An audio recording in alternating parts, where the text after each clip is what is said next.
10 दिन के एमबीए में आप क्या वैल्यू देंगे? 100 पन्ने, 500 पन्ने? हमने किए हुए हैं 50,000 से 1 लाख पन्ने जो रेगुलर कोर्स में जाता है। आप ये समझिए कि चैप्टर्स के प्रीफेस हैं। बस आपके सामने एक फिल्म सी चली, आपने देखा, वो 2-4 क्वेश्चंस के आंसर दे दिए लास्ट में। लेकिन आप ये देखिए कि 2 साल का जो एमबीए होता है उसमें सुबह से लेके शाम तक, आप शाम के 5 बजे तक अपने इंस्टीट्यूशन में होते हैं 2 साल तक। 4 सेमेस्टर होते हैं एमबीए में और उन चारों में मतलब लेवल वाइज वो प्रोग्रेशन होता है, चाहे वो कोरिलेशन रिग्रेशन एनालिसिस हो, चाहे वो सिमुलेशन हो, चाहे वो फोरकास्टिंग हो, चाहे वो अलग अलग तरीके की टेस्टिंग हो, राइट, हाइपोथेसिस टेस्टिंग हो, एबी टेस्टिंग हो, and you know the list is endless. अभी 10 दिन के एमबीए में सिर्फ और सिर्फ थ्योरी बता सकते हैं। आइडिया भी इन्होंने एक बुक से ही लिया है, मैं तुम्हें बता दूं, there is a book called the 10 day MBA. तो ये आइडिया भी इन्होंने यहाँ से लिया है।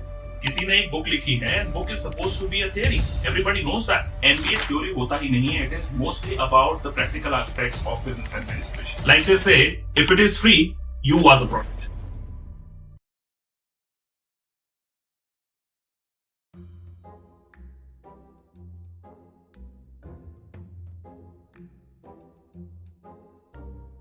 अरे भाई, क्या हुआ भाई?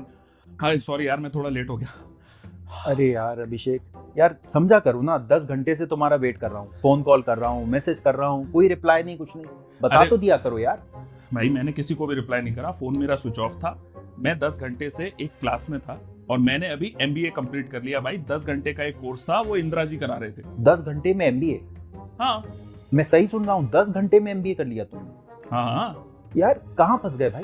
क्यों भाई? अपना जो दोस्त है वो सौरभ आनंद, उसने 10 मिनट में एमबीए कर लिया। भाई 10 मिनट के एमबीए में कोई वैल्यू भी मिलेगी? क्यों नहीं मिलेगी भाई? जो 10 मिनट के एमबीए में मिलेगी वही 10 घंटे के एमबीए में मिलेगी, वही 10 दिन के एमबीए में मिलेगी। तो अपने आप को धोखा देना करिए बंद और करिए 2 साल का फुल टाइम रेगुलर एमबीए। अगर आपको एमबीए से वैल्यू चाहिए तो आपको क्लासेस अटेंड करनी पड़ेंगी, 2 साल तक सारे असाइनमेंट्स करने पड़ेंगे, प्रेजेंटेशंस करने पड़ेंगे, तब जाके आपके अंदर वो वैल्यू आएगी। क्या कहते हो अभिषेक? नहीं बिल्कुल, और मैं तो ये मानता हूं कि इसको एमबीए कहना ही गलत है टू बिगिन विद। इसके बारे में हमने पहले पिछले वीडियो में बात की थी और आज इसी पर हम डिटेल वीडियो लेकर आए हैं, क्योंकि मैं देख रहा हूं कि यार इसके ऊपर ना कुछ ज्यादा ही बज है। 10 डे एमबीए, देखिए डिफरेंस आपको ये समझना पड़ेगा कि एमबीए होता है मास्टर ऑफ बिजनेस एडमिनिस्ट्रेशन, लेकिन आप संभवतः वहां पर क्या दे रहे हैं एज वैल्यू, वो है बिजनेस मास्टरी, जो शायद संदीप माहेश्वरी भी कर रहे हैं। लेकिन विवेक बिंद्रा की अगर माने तो वो तो इस 10 डे एमबीए कराने के बाद किसी को भी दुनिया के किसी भी यूनिवर्सिटी के एमबीए करे हुए स्टूडेंट को चैलेंज कर सकता है, ऐसा उनका दावा है। और ये मुझे बहुत अम्यूजिंग लगता है, क्योंकि ऐसा हो ही नहीं सकता। और उसका सिंपल सा रीजन है, एमबीए सिर्फ थ्योरी नहीं होता। In fact if anything, MBA theory होता ही नहीं है, it is mostly about the practical aspects of business administration. बिल्कुल नहीं अभिषेक, देखो मैंने भी एमबीए किया है, तुमने भी एमबीए किया है, और हम ये जानते हैं कि फुल कोर्स जब आप एमबीए करते हैं तो उसमें आपको एक बिल्कुल रियल वर्ल्ड मॉडल जो है वो दिया जाता है। बिल्कुल आप जैसे कॉर्पोरेट में हैं, वहाँ के जो चैलेंजेस होते हैं, वहाँ का जो कंपटीशन होता है, उससे आप कैसे पार पाएंगे और परफॉर्म भी करेंगे। तो अगर आप बस थ्योरेटिकली आपने चैप्टर्स कुछ खड़े कर दिए, 2-4 लास्ट में उसके क्वेश्चंस पूछ लिए, तो आप कितना लिमिट हो जाते हैं अपने स्कोप में। ठीक है, आप 10 दिन में क्या ही कंटेंट दे सकते हैं। बिल्कुल। ठीक है, मैंने और तुमने भाई लगभग 80 बुक्स पढ़ी होंगी, ठीक है, जो मैनेजमेंट के ऊपर थी, इकोनॉमिक्स के ऊपर थी, जिसमें मैथमेटिक्स थी, स्टैटिस्टिक्स थे, रिसर्च टूल्स थे, रिसर्च एनालिसिस था। तो 10 दिन के एमबीए में आप क्या वैल्यू देंगे? 100 पन्ने, 500 पन्ने? ठीक है, हमने किए हुए हैं 50,000 से 1 लाख पन्ने जो रेगुलर कोर्स में जाता है। उसके अलावा हमने असाइनमेंट्स किए हुए हैं, प्रेजेंटेशंस किए हुए हैं।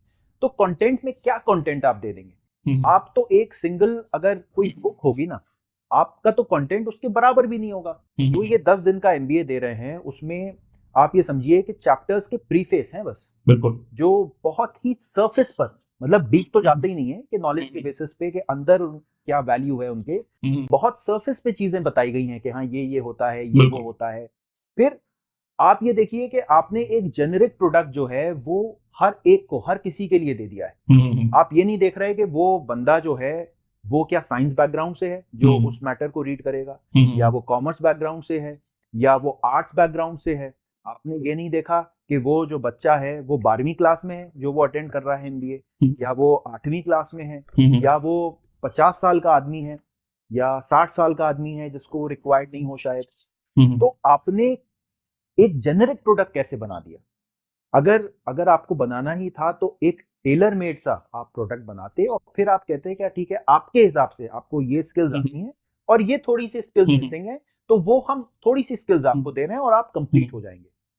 तो इसके अलावा यार देखो, इसमें जो टाइम जो है 10 दिन का, उसमें इंसान के जो अटेंशन स्पैन्स हैं, 10 दिन में कोई ठीक है स्क्रीन चल रहा है, वीडियो चल रही है, उसमें कोई भी एक प्रेजेंटर आ रहा है या यही विवेक बिंद्रा ही आ रहे हैं, खड़े हुए हैं, बता रहे हैं भाई ये ऐसे होता है, लल्लू लाल की कहानियां चल रही हैं, केस स्टडीज चल रही हैं, लेकिन वो 10 दिन तक ही चलेंगी।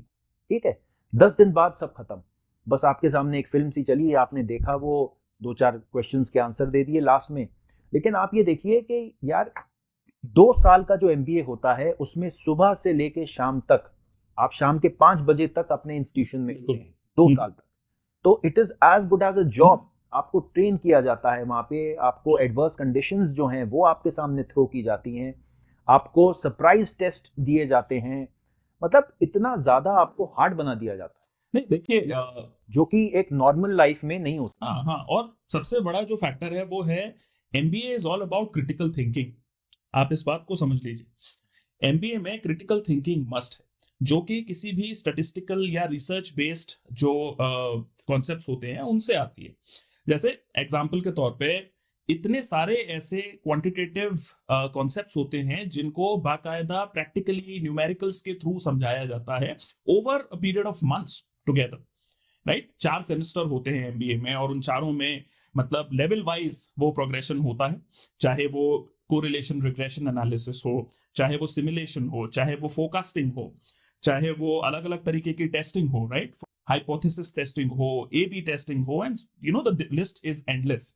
लेकिन आप एक 10 दिन के एमबीए में सिर्फ और सिर्फ थ्योरी बता सकते हैं। विवेक बिंद्रा का कहना है काफी इंटरेस्टिंगली कि उनके एमबीए में हर रोज एक एग्जाम होगा, हर दिन की क्लास के बाद एक एग्जाम होगा, और उस एग्जाम में अगर आप 75% स्कोर कर लेते हैं तभी आप आगे बढ़ सकते हैं, और अगर आप ये सारी क्लासेस रेगुलरली लेते हैं तभी आप आगे बढ़ सकते हैं, अदरवाइज मैं आपसे फिर चार्ज करूंगा। ये मुझे किसी जोक से कम नहीं लगता।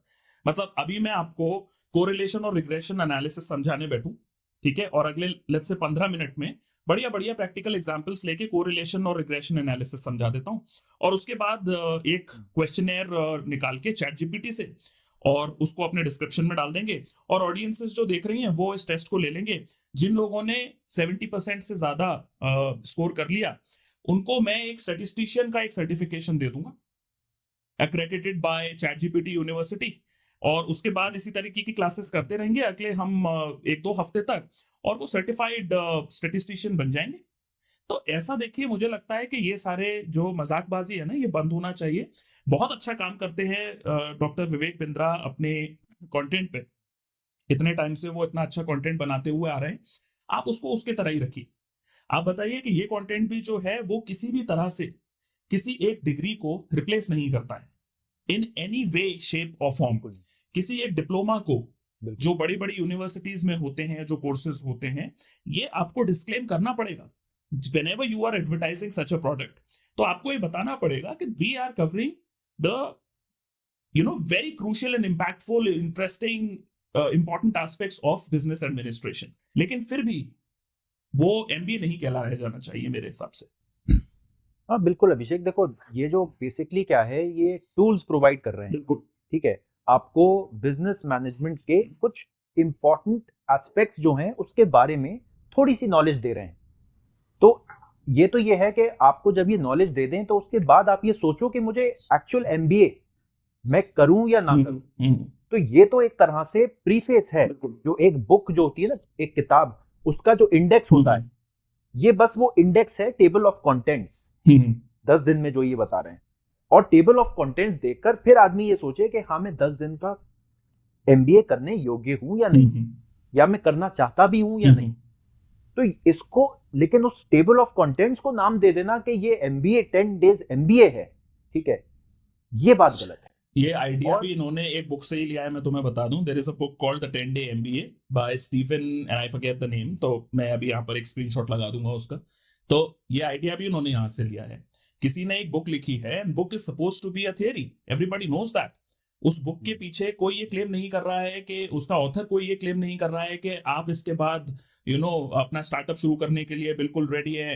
The last chapter of this book will make you ready to go and launch your startup, या उस तरीके की कोई बात नहीं हो रही है। You read this book and off you go with your startup or business or a high profile 6-figure 7-figure corporate job। इस तरह के कोई टॉल क्लेम्स नहीं किए जा रहे हैं। वो बुक की तरह लिखी गई है और वो बुक में उतना ही वैल्यू है जितनी किसी भी बुक में होती है। लेकिन जब आप स्क्रीन पे आते हैं बार बार चिल्ला चिल्ला के इतनी गैस क्रिएट करते हैं, इतना एक एंटिक्स क्रिएट करते हैं वहां पर, ये बोलते हुए कि ये किसी भी बड़े से बड़े दुनिया के इंस्टीट्यूट्स को मैं चैलेंज कर सकता हूं कि उनके स्टूडेंट्स और हमारे स्टूडेंट साथ में खड़े, ये बेकार की बातें हैं। इनमें कोई भी लॉजिक नहीं है।